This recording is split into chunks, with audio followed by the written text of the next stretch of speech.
Ingeniería del ocultismo, mis lores y ladies.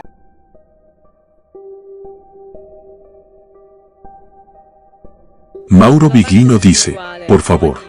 Mujer del público dice, si la parte espiritual o del alma, llamémosla así, que tenemos ahora ya estaba presente antes de la modificación genética que nos hicieron, o estaba desprovista de ella. O sea, no puedo hacer esta conexión, no puedo dar yo misma una explicación, entender que... Biglino dice, mi ignorancia es abismal. Mujer del público continúa, eso no es verdad. Biglino dice, sí, créeme, confía en mí.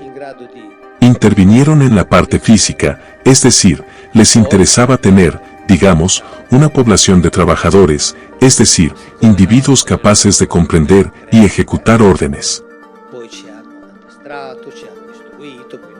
Entonces, claro, digamos, como éramos sus criaturas, entre comillas, entonces nos entrenaron, nos educaron, luego también evolucionamos culturalmente por nuestra cuenta, pero lo que aparece en los textos antiguos, atención, lo que aparece en los textos antiguos es la intervención física que, entre otras cosas, si se acepta al menos a nivel de hipótesis, explicaría toda una serie de cosas que la ciencia actual, por muchas declaraciones de principios que haga, no es capaz de explicar. No solo es incapaz de explicarlos, sino que dice claramente que el darwinismo no los explica. Todavía hay libros escritos en los últimos 10 años, donde Darwin se equivocó, lo que Darwin se equivocó, de dos académicos. Cuando dicen, donde Darwin se equivocó, pero los académicos están todos a favor, no son creacionistas, dicen, Darwin no funciona, con el hombre, especialmente con el sapiens, no funciona. Pero no son solo ellos. Conocemos a Darwin, ¿por qué? Porque Darwin era conveniente. Era una época en la que era necesario producir un cambio de ideologías, Darwin se mantuvo fiel a su idea, y por eso Darwin avanzó, así que no todos lo hemos olvidado, pero a todos se nos ha mantenido en la oscuridad, sobre lo que hizo el que desarrolló el darwinismo con él, Wallace. Porque el darwinismo no es solo de Darwin, es de dos, Wallace. Excepto que Wallace, 10 años después, escribió, querido Darwin, con nuestra teoría del sapiens, no hay nada que hacer, no funciona, no funciona. Tanto es así que Boyati Boringhieri ha publicado un libro, El hombre que puso a Darwin en pánico. Y Darwin le dijo, ¿pero cómo? ¿Estás cuestionando todo? Él le dice, pero estoy haciendo un trabajo científico. No funciona. No hay nada que hacer. Y esto es verdadera ciencia, decir que no funciona. Y lo explica aquí cuando dice, es imposible que el hombre sea lampiño sin la intervención de inteligencias superiores. Lo escribe aquí. Este libro es genial, pero no es el único. Wallace lo escribe, lo informa y dice, es imposible porque el cabello es un carácter dominante. Todos los habitantes del norte de Europa deberían ser, si la evolución natural funcionara, todos peludos como osos.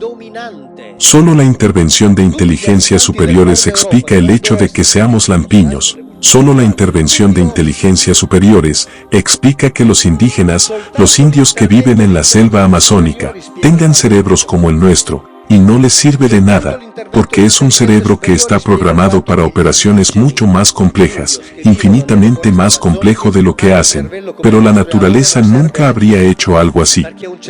La naturaleza no produce algo basándose en el hecho de que dentro de 1000 años, o en algún otro lugar, esto funcionará, o funciona inmediatamente, o lo quita. Dice, pero esta gente tiene cerebro como el nuestro, programado como el nuestro, entonces no lo usan porque no lo necesitan, pero es como el nuestro. Y da toda una serie de ejemplos, y dice, no funciona, no hay nada que hacer. Entonces, cuando escucho, no, pero la corriente científica dominante. No, eso no es cierto. Hace ya 40 años había un profesor universitario americano que en su libro, El animal divino, había escrito que alguien intervino aquí, que alguien intervino aquí. Y él lo había escrito, y decía, porque el hombre tal como es, no se puede explicar. Por ejemplo, ¿cuántos saben que la neotenia es una característica que realmente nos identifica? Es decir, el hecho de que de adultos mantenemos, desde el punto de vista fisioanatómico, las mismas, esencialmente, las mismas características que tenemos de niños. Tanto es así que si tomas una fotografía de un chimpancé de 1 año y una fotografía del mismo chimpancé de 12 años, a los 14 años dices, pero yo. No solo no es él, sino que se nota que son dos animales diferentes de hecho. Mira la cara del pequeño chimpancé, es igual a la nuestra, aplanada, frente alta, nariz achatada, ojos. Parece un humano pequeño, luego se hace grande, luego, mentón muy pronunciado, desarrollo craneal. Eso. Es decir, cambia, pero con nosotros no. China, en un laboratorio chino, comenzaron a transferir al cerebro de 8 macacos el gen llamado MSPH1, que es el gen que regula parte del desarrollo del cerebro, es decir, hace que el cerebro sea neoténico, lo que significa que comenzaron a humanizar, desde el punto de vista del cerebro, a los macacos. Es el primer paso, es decir, su cerebro se desarrolla a la misma lentitud que el cerebro humano. 8 macacos, los están neotenizando. ¿Sabes cómo metieron este gen? Usan el retrovirus VIH que funciona como una camioneta, como el retrovirus VIH. Se puede dirigir muy bien, tanto es así que lo inventaron en el laboratorio para utilizarlo aquí precisamente para estos usos, luego se escapó. Cargan el gen en la furgoneta y la furgoneta lo lleva al lugar indicado. O sea, no es un invento, está escrito aquí. No es teoría de la conspiración, está escrito aquí. Sabemos 1/1000ª parte de las cosas que suceden a nuestro alrededor, sabemos lo que otros deciden que necesitamos saber.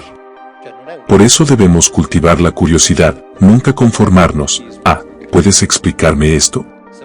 Si me convence está bien, si no me convence, tengo derecho a hacer preguntas.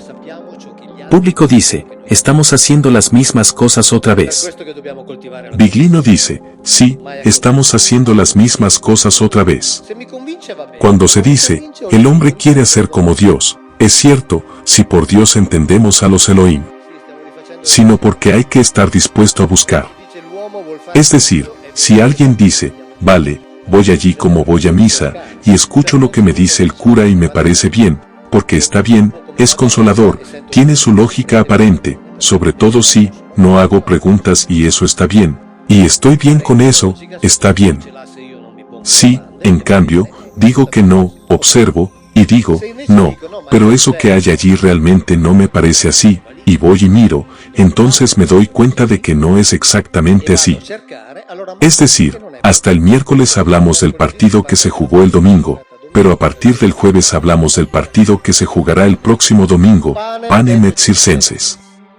Hay juegos toda la semana. Quiero decir, pero realmente somos rebaños. Pero claro, cuando las religiones inventaron la figura del pastor, no la inventaron por casualidad. Realmente el pastor es quien le dice al rebaño, aquí tú, detente, vale, y las ovejas pastan allí sin levantar la cabeza. Y luego dicen, así, pero el buen pastor es el que defiende a las ovejas del lobo. Pero cuando sea el pastor y así, pero el buen pastor es el que defiende a las ovejas del lobo.